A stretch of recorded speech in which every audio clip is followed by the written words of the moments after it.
तर मित्रांनो, आज आम्ही वाटाणा पोटाणा शेंगदाणा खेळणार आहे. तुम्ही कधी खेळलाय का लहानपणी मला माहित नाही. तर आम्ही आता खेळतोय, त्याचा आम्ही व्लॉग टाकणार आहे. तुम्ही बघा कसं खेळतात वाटाणा पोटाणा शेंगदाणा. तर आता आम्ही फडकतोय, म्हणजे फडकणं म्हणजे जो लास्ट येईल त्याच्यावर राज्य असतं. आता बघा तुम्ही. उतरलं पेला उतरलं.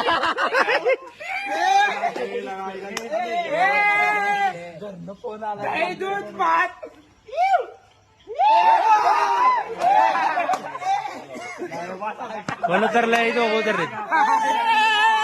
बरोबर आहे की दूध भात माझ्यासारखं टाकायचं राज्य असते. अच्छे झालं पण त्याला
सगळ्यांनी इकडे लक्ष द्यायचं आहे. टेन्शन घ्यायचं नाही. डान्स करत राहायचा. सासूबाई चिडणार आहेत. घाबरायचं नाही. वाईट करत राहायचे आणि सोबत म्हणायचं